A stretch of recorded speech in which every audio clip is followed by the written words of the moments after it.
أعوذ بكلمة الله التامة من شر ما خلق. بسم الله الشفاء بسم الأسماء بسم الله الذي لا يضر مع اسمه شيء في السماء والسماء العليم. بسم الله الرحمن الرحيم. اللهم صل على سيدنا محمد. Ikhwatillah jamaah salat zuhur Allah Subhanahu wa taala. Alhamdulillah pada siang kali ini Allah memberikan kita kesehatan dan umur untuk sama-sama melaksanakan salah satu kewajiban yaitu salat zuhur berjamaah. Salawat dan salam semoga terlimpah kepada baginda alam bersama Muhammad sallallahu alaihi wasallam, kepada keluarganya, para sahabat, para tabi'in, para alim bersama kita sebagai umatnya yang insyaallah istiqamah menjalankan ajaran sunnah-sunnahnya. Amin ya rabbal alamin.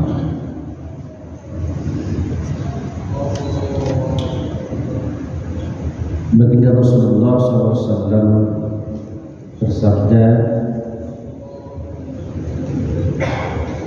sayati ala ummati jamanun yuhibbuna al-khamsa wa yansawna al-khamsa. Akan datang pada umatku di suatu masa di mana umatku mencintai 5 perkara itu. Yang pertama adalah yuhibbuna dunya wa yansawna al-akhirah. Mereka mencintai dunia sedangkan mereka melupakan akhirat. Kemudian yang kedua yuhibbunal hayata wa yansawna al-maut. Mereka cinta kehidupan dunia tapi mereka melupakan kematian. Yang ketiga yuhibbunal qusura wa yansawna al-qubur. Mereka mencintai rumah-rumah yang mewah, gedung-gedung yang indah, tetapi mereka merupakan kubur, tempat kematian. Wa yuhibbunal mala wa yansawna al-hisab. Mereka mencintai harta, tapi mereka lupa akan pertanggungjawabannya nanti di yaumil akhir. Wa yuhibbunal khalqa wa yansawna al-khaliq. Mereka mencintai makhluk, tapi mereka melupakan sang khaliq, yaitu Allah Jalla Jalla. Ya, makanya orang yang juhud itu ya ada beberapa ciri-ciri. Ya. Jadi juhud al-juhudu ayyuh atuhibbuna ma yuhibbul khaliquka wa antubghidu ma yubghidu khaliquka. Juhud ialah mencintai apa-apa yang dicintai Allah dan membenci apa-apa yang dibenci Allah Subhanahu wa ta'ala. Apa yang pertama? Ya, ciri-cirinya itu adalah tadi ya, orang yang mencintai Allah, ya apa-apa mencintai Allah, kemudian dia membenci apa-apa yang dibenci Allah Subhanahu wa ta'ala. Yang kedua wa an takhruja minal halal dunya kama takhruju min haramiha. Yang meninggalkan harta yang halal sebagaimana meninggalkan harta yang haram. Ya. Karena sesungguhnya halalnya dunia dihisab dan haramnya dunia pun disiksa. Ya. Kemudian berikutnya adalah wa tarhamal muslimin kama tarhamna nafsah. Ya. Menyayangi orang-orang Islam sebagaimana menyayangi dirinya sendiri. Jadi kalau kita mencintai orang lain, posisikan bahwa itu adalah seolah-olah adalah diri kita. Kalau orang lain mendapatkan musibah, maka kita seolah-olah pada posisi yang mendapatkan musibah. Kemudian maka tatakharraja anil kalam bima la ya'nika kama tatakharraju minal haram. Ya, yang keenam ini adalah memelihara perut dari banyak makan sebagaimana memelihara diri dari makanan bangkai yang busuk. Ya, 23 hari lagi insyaallah kita akan menghadapi Ramadan. Ya. bulan yang dimana dirindukan bagi kaum muslimin. Orang-orang yang beriman itu sangat merindukan daripada hadirnya Ramadan. Makanya ada doa yang diajarkan baginda Rasulullah, "Allahumma barik lana fi Rajab wa Sya'ban wa barik lana Ramadan." Ya Allah, berkahi aku di bulan Rajab dan Sya'ban, dan sampaikanlah aku pada bulan Ramadan. Sehingga dalam beberapa riwayat dikatakan, "Lau ta'lam ummati ma fi Ramadan." Ya. Kalau saja umatku tahu tentang rahasia Ramadan, ya, pasti umatku akan meminta 12 bulan, ya, 11 bulan yang di luar Ramadan menjadi Ramadan. Kenapa? Li'anna al-hasanati bihi mujtami'atun. Ya, karena apa? Di bulan Ramadan itu, ya, kebaikan-kebaikan itu dihimpun. Semua kebaikan-kebaikan pahala dihimpun di bulan Ramadan. Ya. Wa ta'atun maqbulatun. Kemudian ketaatan-ketaatan itu diterima. Wa da'awati mustajabat. Doa-doa dikabulkan di bulan Ramadan. Wal jannatu mustaqarratun lahum, dan surga menunjukkan daripada orang-orang yang imanan wahtisaban, dia iman dan ikhlas dalam melaksanakan ibadah di bulan Ramadan. Makanya menurut Al-Imam Al-Ghazali, tingkatan orang puasa itu 3. Ya, ini sering disampaikan oleh para mubalik, para ta'i, para guru-guru kita, yaitu adalah tingkatan pertama adalah tingkatan puasanya orang awam, hanya menahan lapar dan haus, tidak akan mendapatkan ganjaran pahala di sisi Allah Subhanahu wa Ta'ala. Ya. Yang kedua adalah khawas bil khawas, khusus bil khusus. Ya, apa yang puasa yang khusus. Yang ketiga khawas bil khawas. Yang kedua adalah yang khusus. Jadi selain dia menahan lapar dan haus, ya, dia juga mampu, ya, mengendalikan daripada seluruh panca indera. Matanya tidak digunakan untuk melihat hal-hal yang batil, tangannya tidak digunakan untuk mengambil hak orang lain, ya. Kakinya tidak digunakan untuk melangkahkan ke tempat maksiat, ya. Semuanya dilakukan untuk mendapatkan pahala dari Allah Subhanahu wa Ta'ala. Matanya kerap kali dia membaca Al-Quran, membaca mushaf Al-Quran. Tangannya digunakan untuk menyayangi orang-orang papa, orang-orang fakir, anak-anak yatim. Kakinya digunakan untuk melangkahkan ke tempat-tempat majelis ilmu, tempat-tempat majelis zikir. Ya. Itu yang puasa yang pada tingkatan kedua. Yang ketiga adalah sangat eksklusif. Apa? Khawas bil khawas, yaitu puasanya orang-orang yang dalam Al-Quran dikatakan alladzina yajununa mulat rabbihim wa annahum billahi rasul. Hatinya dibuka untuk menjadi persinggahan kebesaran Allah Subhanahu wa Ta'ala.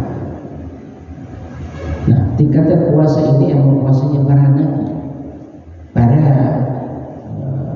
kekasih-kekasih Allah,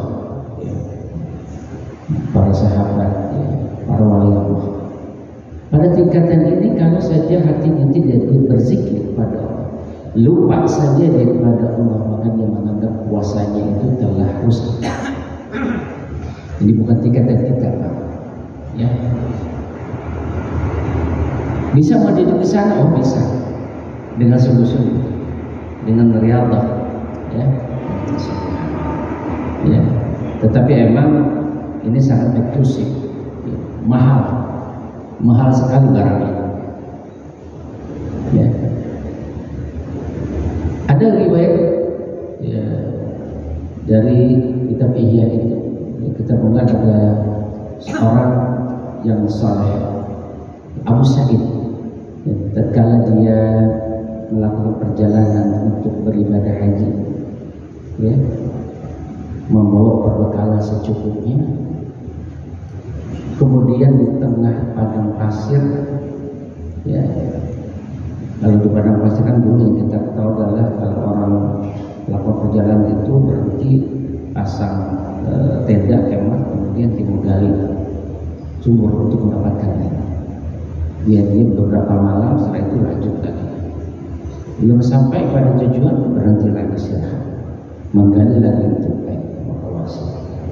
Ya, Abu Sa'id ini tatkala dia berjalan tengah malam, dia terperosok ke dalam jurang, ya, puas sedikit ke dalam sumur.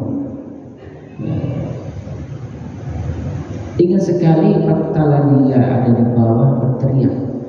Ya, tatkala dia dengar di atas itu ada rombongan kabilah-kabilah. Ini sekali dia berteriak, tolong, aku ada di bawah, tolong. Tetapi dia berbicara kepada dirinya. Orang-orang sekarang itu jarang berbicara dengan diri sendiri, ya. Bagaimana Umar bin Khattab setiap malamnya dia bicara dengan dirinya. Ya, engkau telah melakukan apa dari pagi sampai malam ini sampai Indonesia. Ya. Sampai-sampai sahabat menemukan tatkala Umar meninggal itu ada guratan dari mata ke bawah itu. Ada guratan, ternyata itu bekas jalannya air mata yang Umar tiap hari menangis daripada, ya, apa yang dia lakukan sebelum dia masuk Islam. Nah, orang-orang sekarang coba pernahkah berbicara kepada dirinya sendiri, ya, kepada nurani? Karena dalam hati itu kan di dalam tentu ada hati, ada nafsu, ya, ada gejolak-gejolak yang itu tergantung kita bisa mengelola.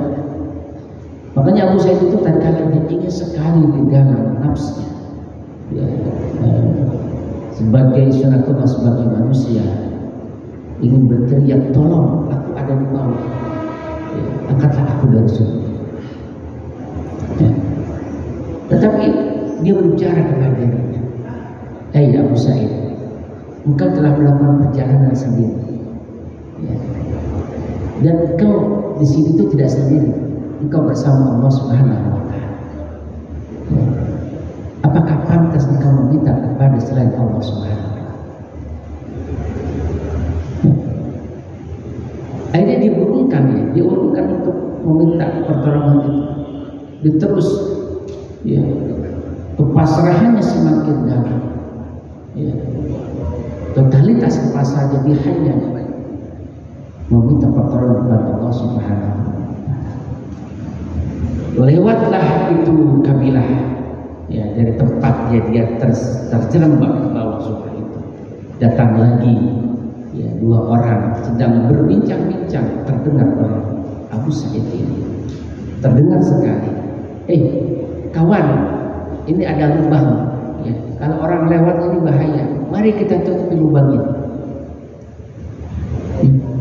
Yang kedua hampir saja dia teriak, ya, karena orang di atas itu terdengar dua orang itu sedang bercakap-cakap ingin menutupi lubang itu. Kenapa? Agar tidak ada orang yang masuk ke situ, padahal di bawahnya ada Abu Sa'id. Coba bayangkan, Pak, ya, kalau kita sudah paling teriak kencang-kencang, ya ini aku ada di bawah, jangan kau tutupi lubang. Dia terus berbicara kepada dirinya, Abu Sa'id, engkau ini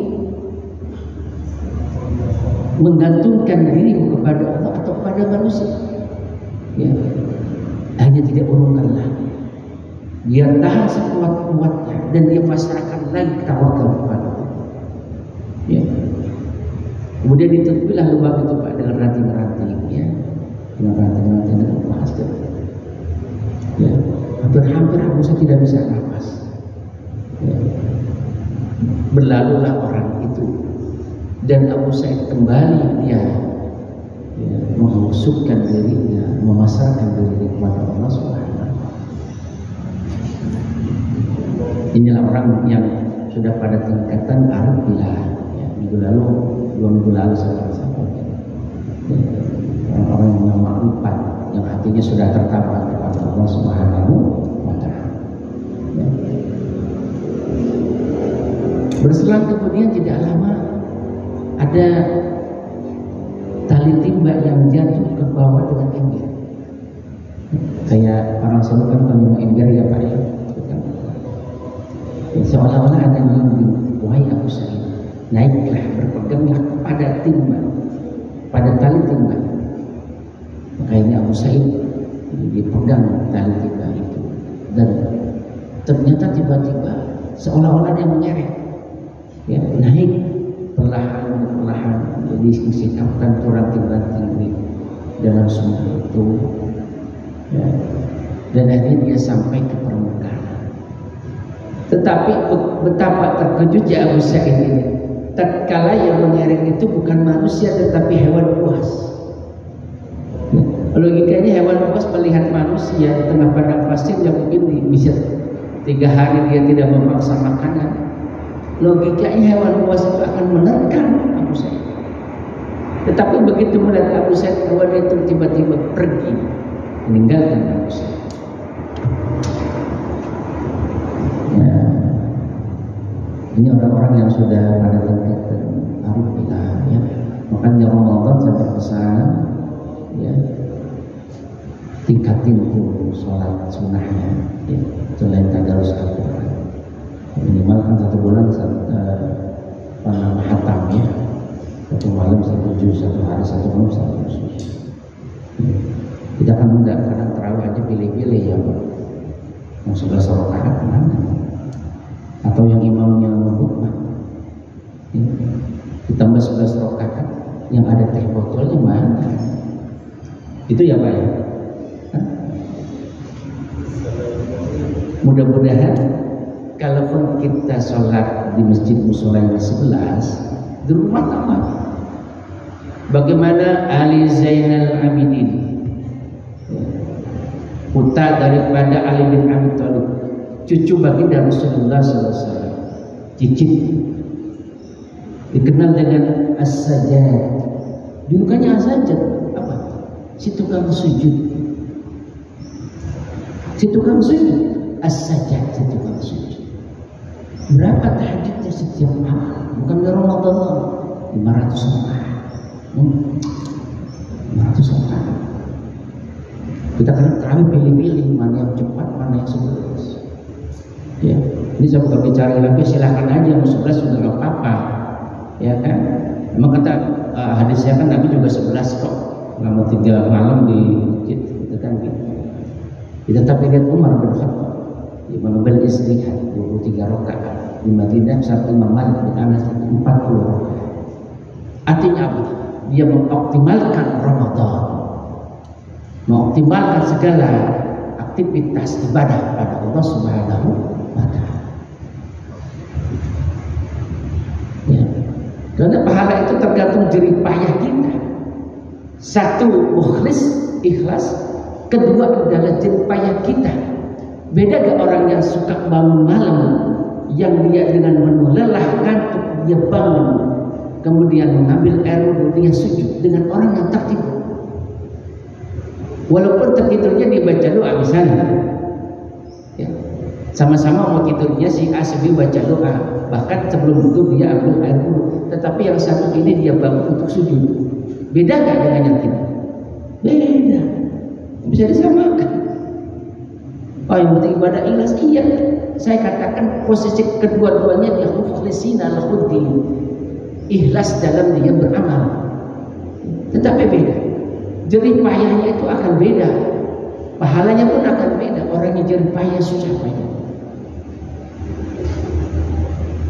ya. As-Sajjad Pak, si tukang sujud, ya. Kemudian Harun Ar-Rasyid, ya, Harun Ar-Rasyid ini sudah jadi sultan lah pada saat itu, ya.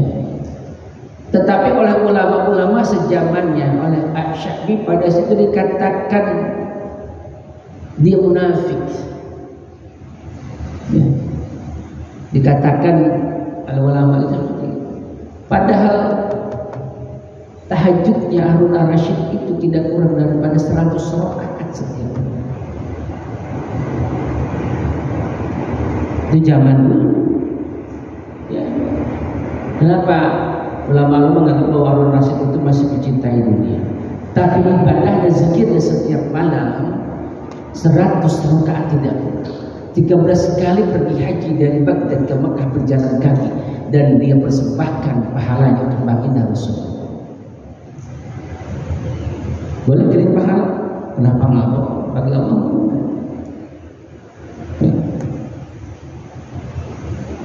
Orang yang wafat itu betul, ya, dia sudah tidak bisa beramal karena sudah wafat, sudah tidak mempunyai ruh lagi. Tetapi orang yang meninggal bisa memberikan, ya, mengirimkan doa pahala-pahala pada orang.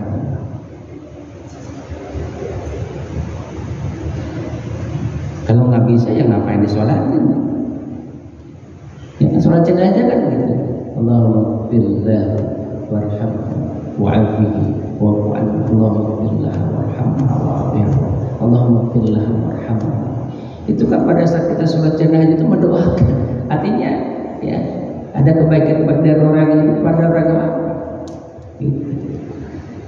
Ya. Jadi mudah-mudahan dalam Ramadan ini ya, kita mendapatkan sebuah ya, pencerahan, ya, semakin giat lagi bukan hanya puasa, tetapi ibadah-ibadah sunnahnya yang mulai kita tinggalkan. Ya. Untuk kita mendapatkan apa namanya keberkahan dari Allah Subhanahu wa Ta'ala. Makanya Allah Subhanahu wa Ta'ala pernah berfirman kepada Nabi Musa alaihissalam, ini a'taitu ummati Muhammadin nuraini la yadurhum dhulmatin. Sungguhnya aku memberikan kepada umat Muhammad 2 cahaya. Kemudian Nabi Musa bertanya, ya Rabb, ya, apa 2 cahaya? Manurun ya Rabb, apa 2 cahaya? Kemudian Allah Subhanahu wa Ta'ala menjawab dari pertanyaan Nabi Musa SAW, nur Ramadan wa nurul Quran. Nurnya Ramadan dan nurnya Al-Quran. Ya. Kemudian apa lagi? Lalu 2 kegelapan itu apa? Wa madulmati ya Rabb. Apa 2 kegelapan itu? Zulmatul qabri wa zulmatul yaumil qiyamah. Gelapnya di alam kubur dan gelapnya di yaumil akhir. Ya. Jadi umat Muhammad itu akan mendapatkan 2 cahaya, yaitu cahaya Ramadan dan cahaya Al-Quran, sehingga dia terhindar daripada 2 kegelapan nanti. Kegelapannya di alam kubur, ya, dan di yaumil akhir. Ya. Alam kubur gelap apa? Gelap kan? Pasti gelap, logikanya orang kubur di tanah. Ya. Tapi Allah jamin, ya, orang-orang yang dia iman wa ihtisab, ghufirallahu ma taqaddama min dhanbihi. Ya, dia iman, ya, ikhlas Ramadan, melaksanakan puasa, shoma Ramadan iman wa ihtisab, maka Allah akan mengampuni dosa-dosa. Ada hadis yang lain, man qama Ramadana imanan wa ihtisaban ghufirallahu ma taqaddama. Siapa yang tegak diri di bulan Ramadan, laksanakan ya, sholat, tarawih, tahajud dan seterusnya, ghufirallahu ma taqaddama min dhanbihi, maka Allah akan mengampuni dosa-dosa yang lalu. Ya, makanya yang kita cari itu apa? Ridhonya Allah, bukan jumlah pahala. Kalau orang berpikir aku beribadah supaya aku masuk surga, atau aku beribadah supaya aku terhindar dari neraka, itu belum ikhlas. Kenapa? Ada pamrih ingin masuk surga, ada pamrih terhindar dari neraka. Tetapi kalau orang dalam niatnya, dalam kalbunya, dalam ibadahnya, ya aku hanya ingin mendapatkan ridha. Kalau sudah ridha, apa yang tidak diberikan oleh Allah? Jangankan surga, yang lebih dari surga kan Allah berikan, udah ridha. Itu yang kita cari. Kan ada berbisik kan, ya, orang yang ibadah itu kan mengharapkan surga, kan ada lagi luar biasa. Salut saya. Jadi ada sebuah kata-kata yang diambil dari sebuah referensi dari kaidah-kaidah orang-orang sufi. Ya, orang ibadah itu ya, bukan mendapatkan surga. Itu masih pamrih, sama kayak orang bekerja dari tanggal 1 sampai tanggal 30. Yang dia minta apa? Gaji, pendapatan, uang. Ya. Itu artinya mentalnya kayak bekerja, ya kan gitu. Tapi kalau orang ibadah, dia iman dan ihtisaban, mukhlisina lahuddin, dengan keimanan, ikhlas. Lam ya'ladzina amanu tasyaqulu Allah akan memberikan ridha kepada hamba. Itu saja di pertengahan bulan Sya'ban. Belum ya, nanti insyaallah seminggu lagi kita akan masuk pertengahan Sya'ban. Ya, bagi yang biasa sunnah ya masih lanjutkan saja.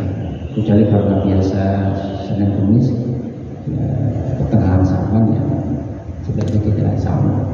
Tapi kalau biasa sahur Senin Kamis ya dakwah gitu ya. Ya apa asal jangan mendekati nanti malam-malam yang hari yang Syak 28 Sya'ban itu kenapa? Bisa jadi besoknya harus ada jeda. Ya, jeda membedakan antara Ramadan dan bulan Sya'ban. Mudah-mudahan bermanfaat. Wa subhanallahi wa bihamdihi asyhadu an la ilaha illa anta astaghfiruka wa atubu ilaik. Allahumma fi ila al-qari. Assalamualaikum warahmatullahi wabarakatuh.